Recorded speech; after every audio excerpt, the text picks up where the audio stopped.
अस्सलाम वालेकुम रहमतुल्लाहि व बरकातुहू। मुझे उम्मीद है आप सब खैरियत से होंगे और घर पर ही होंगे। आज हम शुरू करेंगे पार्ट 1 और पार्ट 1 है वह चिड़िया जो, ये एक कविता है। और मैं आपको बता दूं, आपका होमवर्क यानी हॉलीडे होमवर्क जल्द से जल्द स्कूल पहुंचना चाहिए, क्योंकि उसके मार्क्स चढ़ने हैं और वो आपको तभी मिल पाएंगे जब आप होमवर्क देकर जाएंगे। ठीक है, अभी हम शुरू करते हैं पार्ट 1। वह चिड़िया जो चोंच मार कर दूध भरे जुंडी के दाने रुचि से रस से खा लेती है, वह छोटी संतोषी चिड़िया नीले पंखों वाली मैं हूँ, मुझे अन्न से बहुत प्यार है। इसमें आप हम डायरेक्ट समझते हैं। ठीक है, वह चिड़िया जो चोंच मार कर दूध भरे जुंडी के दाने। अब ये दूध भरे जुंडी के दाने क्या होते हैं? जो अन्न की बालियाँ मीन्स गेहूँ और जो खेत में जो बालियाँ होती हैं, वो कच्चे दाने जो होते हैं, अगर उन्हें हम तोड़ते हैं तो उसमें रस निकलता है दूध की तरह। तो इसलिए कवि कहते हैं दूध भरे जुंडी के दाने रुचि से रस से खा लेती है, वह छोटी संतोषी चिड़िया। वह छोटी संतोषी चिड़िया यानी थोड़े पे भी सब्र करने वाली चिड़िया, नीले पंखों वाली मैं हूँ। यानी चिड़िया खुद कहती है कि मैं हूँ वो, मुझे अन्न से बहुत प्यार है। यानी वो कहती है मुझे अन्न से बहुत प्यार है। इस पूरे पैराग्राफ में, पहले पैराग्राफ में कवि हमसे क्या कहना चाहते हैं? कवि ने चिड़िया के माध्यम से हमसे कहा है इंसान की भी वही मतलब क्वालिटी होनी चाहिए जैसे इस चिड़िया की। अब वो कैसा होना चाहिए इंसान को कि वो थोड़े पे संतुष्ट हो जाए। संतोषी यह चिड़िया है, तो इसी तरह हमें भी संतोषी होना चाहिए। और अगले उसमें पैराग्राफ में, वह चिड़िया जो कंठ खोलकर बूढ़े वन बाबा की खातिर रस उड़ेल कर गा लेती है, वो छोटी मुंह वाली चिड़िया नीले पंखों वाली मैं हूँ, मुझे विजन से बहुत प्यार है। अब इस पूरे पैराग्राफ में शुरू में कहती है कंठ खोलकर, वह चिड़िया जो कंठ खोलकर बूढ़े वन बाबा की खातिर। अब बूढ़े वन बाबा क्यों कहा गया है? बूढ़े वन बाबा इसलिए कहा गया है क्योंकि वहाँ घने और पुराने पेड़ होंगे, यानी घना जंगल होगा, इसलिए बूढ़े वन बाबा कहा है। और कंठ खोलकर क्या करती है? रस उड़ेल कर गा लेती है।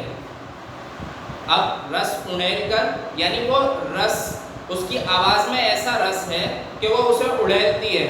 और पूरे जंगल यानी वन बाबा की खातिर, यानी पूरे वनों में यानी जंगल में खूब अच्छी बेहतरीन आवाज़ें गूंजें, इसलिए वो गाती है। वो छोटी मुंह वाली चिड़िया, वो कवि कहते हैं कि उसका मुंह बहुत छोटा है लेकिन वो गाती है। नीले पंखों वाली मैं हूँ, मुझे विजन से बहुत प्यार है। यानी मुझे ऐसा देखने से बहुत अच्छा लगता है, बहुत प्यार है।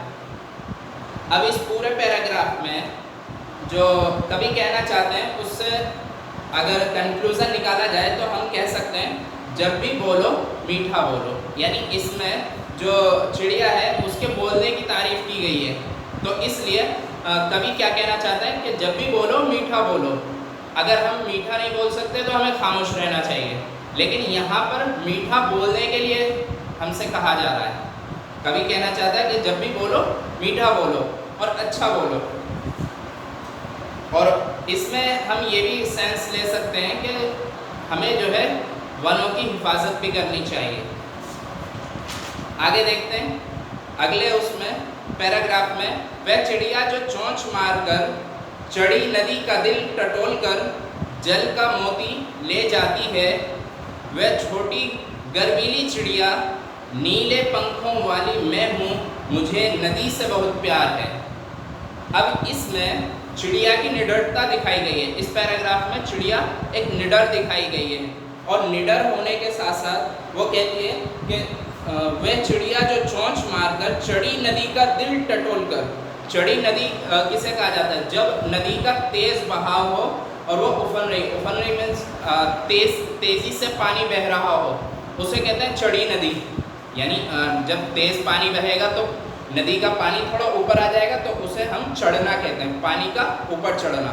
तो इसे कह सकते हैं हम, चढ़ी नदी का दिल टटोलकर जल का मोती ले जाती है। जल का मोती ले जाती है यानी पानी पीती है वो ऐसी जगह पर जहाँ पे इंसान जाने से डरता है कि वहाँ अगर हम गुजरे तो वहाँ हम बह जाएंगे और मर जाएंगे। तो इसलिए हमें आगे कहा जा रहा है, वह छोटी गर्वीली चिड़िया नीले पंखों वाली मैं हूँ, मुझे नदी से बहुत प्यार है। इस पूरे पैराग्राफ में चिड़िया की निडरता दिखाई गई है। जो कवि बयान कर रहे हैं वो ये कहते हैं कि इंसान भी विषम परिस्थिति में भी ऐसा ही मजबूत और निडर होना चाहिए। अगर ऐसा नहीं है तो हमें जो है चिड़िया से सीख लेने की ज़रूरत है कि वो उफनती हुई नदी से भी बीच से पानी उठा लेते हैं जहाँ इंसान को डर लगता है। तो हमें मुश्किल वक्त में भी हिम्मत नहीं हारनी चाहिए। तो कभी यही कहना चाहते हैं। अभी हम कंक्लूज़न कर लेते हैं। पहले पैराग्राफ में कहा है कि इंसान को अन्न से प्यार होना चाहिए और संतोषी होना चाहिए। पहले पैराग्राफ में संतोषी के लिए कहा गया है और दूसरे में हमें जब भी बोलो मीठा बोलो। और तीसरे पैराग्राफ में कहा गया है कि हमें विषम परिस्थितियों में भी निडरता के साथ उनसे यानी दो चार होना चाहिए। ठीक है, आगे अब हम इसके जो किताब में लिखा हुआ है पाठ के बारे में उसको पढ़ लेते हैं। कवि ने बताया है कि उसके स्वभाव ने नीले पंखों वाली एक छोटी चिड़िया है, वो संतोषी है, अन्न से प्यार करती है, वह अपनेपन के साथ कंठ खोलकर पुराने घने वन में बेरोक गाती है, यानी वो गाती रहती है।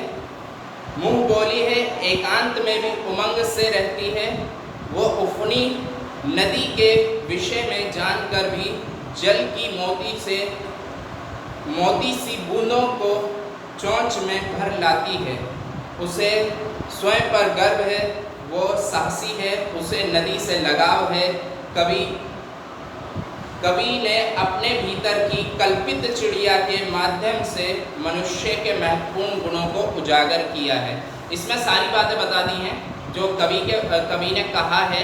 कवि ने इंसान के बारे में बहुत सी महत्वपूर्ण बातें, गुणों को उजागर किया है। और किसके माध्यम से? कल्पित चिड़िया के माध्यम से, यानी उसकी कल्पना में थी वो चिड़िया और उसने उसको लिख दिया। ठीक है, अभी हम आज के लिए इतनी ही, वरना वीडियो लंबी हो जाएगी। ठीक है, और आपको इसमें आगे का जो बुक वर्क है आप उसे पढ़ेंगे और समझ के करने की कोशिश करेंगे। और फिर मिलते हैं नेक्स्ट वीडियो में इंशाल्लाह। अस्सलाम वालेकुम।